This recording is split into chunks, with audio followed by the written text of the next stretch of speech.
The weekly sale of motorbikes in a showroom for the past 14 weeks given below. So 14 weeks ன்னு கொடுத்துட்டாங்க. அப்போ நமக்கு இங்க n equals என்ன அப்படின்னு பார்த்தீங்கன்னா 14, which is an even number. கிளியரா?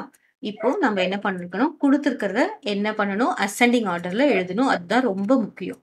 மீடியன்னாலே நம்ம என்ன பண்ணணும், we have to write in ascending order. இப்போ ஃபர்ஸ்ட் நமக்கு சிங்கிள் டிஜிட்ல கொடுத்துருக்காங்களா, சிங்கிள் டிஜிட்ல என்னென்ன இருக்குன்னு பார்த்தீங்கன்னா ஃபர்ஸ்ட் 3 இருக்கு. ஸோ நம்ம 3ல ஆரம்பிக்கலாம். 3 அப்புறமா 4 இருக்கு. பார்த்தீங்கன்னா 2 4 இருக்கு. 2 4ம் எழுதணும். 4 ஒரு ஒரு தடவை எழுதிட்டு விட்டுறக்கூடாது. சரியா? அப்புறமா 5 இருக்கு. ஒரே ஒரு 5 தான் இருக்கு. அப்புறம் பார்த்தீங்கன்னா 6 பார்த்தீங்கன்னா 2 6 இருக்கு. அப்போ 2 6ம் எழுதணும். 2 6ம் எழுதணும். சரியா? அப்புறமா 7 7 பார்த்தீங்கன்னா 2 இருக்கு. ஸோ 2 7ம் எழுதணும்.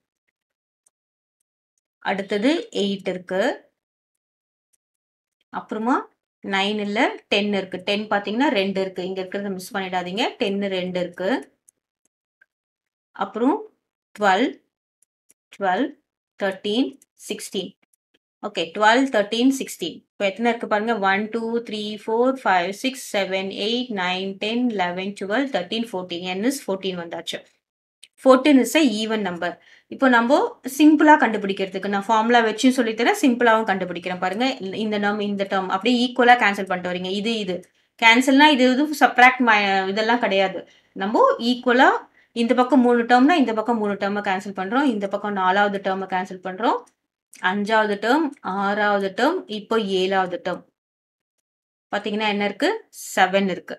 ஸோ 7 + 7 என்ன பண்ணணும் பாத்தீங்கன்னா மீடியன் இஸ் இங்க 7 இருக்குல்ல, 2 7 7 + 7/2 which is 14/2 which is again equal to 7. கிளியரா? இப்போ நம்ம ஃபார்முலா வச்சு எப்படி போடணும் அப்படின்னு பார்த்தோம்னா மீடியன் நமக்கு என்னது ஈவன் நம்பரா இருக்கிறதுனால நம்ம என்ன பண்ணணும், average of 1/2 of n/2 term plus n/2 + 1 term. இதுதான் நமக்கு ஃபார்முலா. இப்போ half ஆஃப் n/2 என்னன்னு பார்த்தீங்கன்னா n is 14, right? 14/2 term plus இங்க என்ன வரும், 14/2 + 1. கிளியரா? இப்போ half ஆஃப் 14/2 என்ன பார்த்தீங்கன்னா 7th டேர்ம் பிளஸ் இங்க என்ன வரும், 7 + 1 8th டேர்ம். இப்போ 7க்கும் 8க்கும் நம்ம ஆவரேஜ் கண்டுபிடிச்சிடக்கூடாது. 7க்கும் 8க்கும் ஆவரேஜ் கண்டுபிடிக்க கூடாது. 7th டேர்ம் 8th டேர்ம் போயிட்டு 1 2 3 4 5 6. இது 7th டேர்ம்.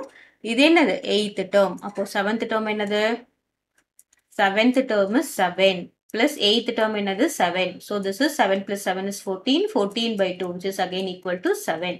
அப்போ median is 7. Median is 7. சரியா?